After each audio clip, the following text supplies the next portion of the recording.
And 7 more Omicron cases reported in Maharashtra, 6 from Pimpri-Chinchwad and 1 from Pune. Total 12 cases in India, out of which 8 are in Maharashtra right now. That's the bit of news which we are really getting in right now. Vinaya Deshpande with us on the broadcast. Vinaya, tell us more about these cases which have been discovered after the genome sequencing results. Do they have a travel history, past record where you can actually trace where this variant really came into the country? Yes, 4 of these 7 persons have travel history. In fact, on 24th of November, this person, a 44-year-old woman, returned from Nigeria's Lagos city to meet her brother. She came here with her 2 daughters, aged 12 years and 18 years. The testing of all these 3 women has confirmed that all these 3 have been infected with Omicron variant of COVID. They had come in touch with at least 13 relatives who are high-risk contacts.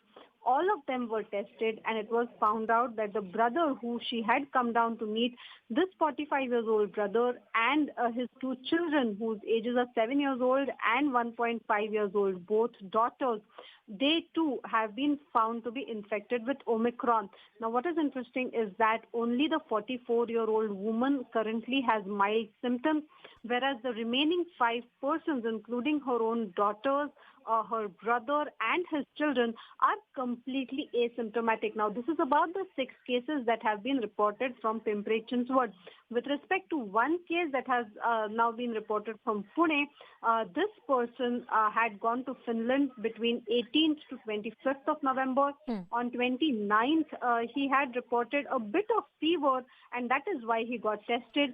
He's completely vaccinated. He's taken 2 doses of Covishield, and currently he has no symptoms whatsoever. So with respect to all these persons, everyone who is in age of vaccination, they have all been doubly vaccinated. That's good to know, Vinaya. The 2 very important aspects. Most of these people have travel history outside the country, very mild symptoms. Most of them are double vaccinated. And in the next few days, of course, the contact tracing and people who they have come into contact with would also be done. I'd go back to Vinaya. Vinaya, please continue to stay with us on the broadcast. Runjan Sharma is also with us.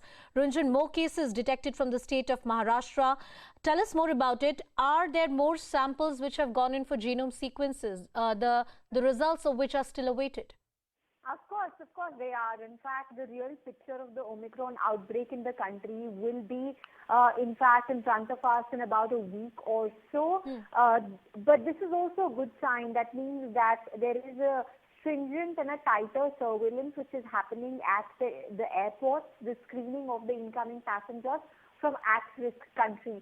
Now a total of 12 Omicron positive patients have been detected in the country. This includes Kerala, Karnataka, then Maharashtra, Ahmedabad, Delhi. Of course, this number is going to swell more. This is on the expected lines because several samples of the suspected Omicron people who come into the country, some of these samples have gone in for genome sequencing, for the results for which will come out in the coming few days. So this number is definitely going to go up. Having said that, it's extremely important that contact tracing as well as isolation of these cases, but also their primary and secondary contacts are done.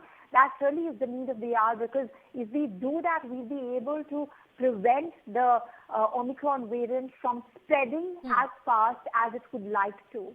Absolutely, Runjan. You rightly said that there's a need to go back to the basics, and the fact that the Indian government is making sure that the airports, there are strict and thorough checks, RT-PCR tests which are done of the passengers coming in from the countries of concern.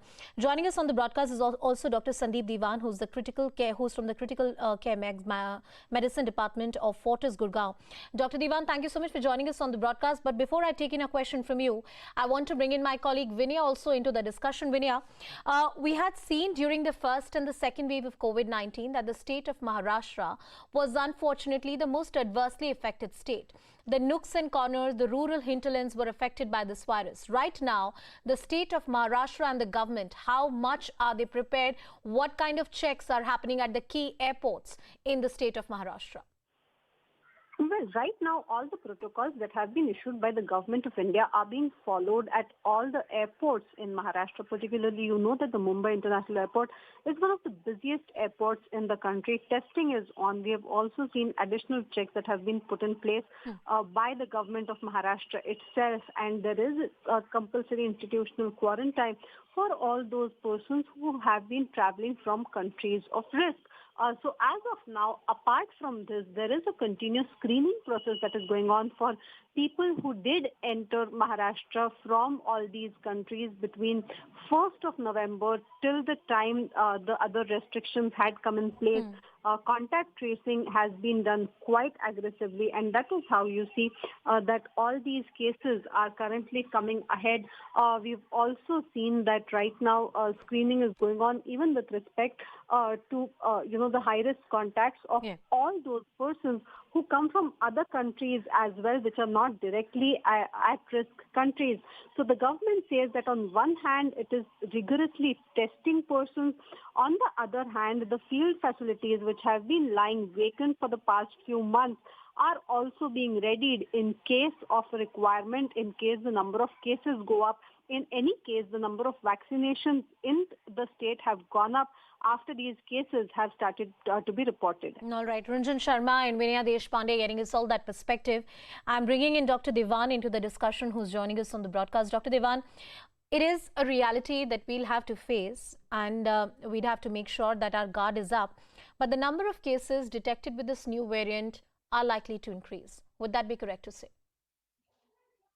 Yes, definitely. See, what the medical literature says, whatever we have seen and we have read from the South African colleagues, and we are in regular touch with some of them, is that the transmissibility is quite high for this variant. Although they are not very sure about the severity of the disease, how much severity it causes.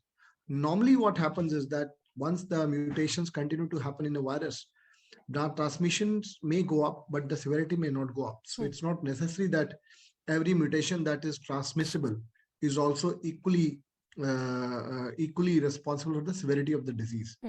So yes, I agree. We are looking at increase in the number of cases, but then we have been discussing it for last 2 years now that the COVID basic protocols need to be in place.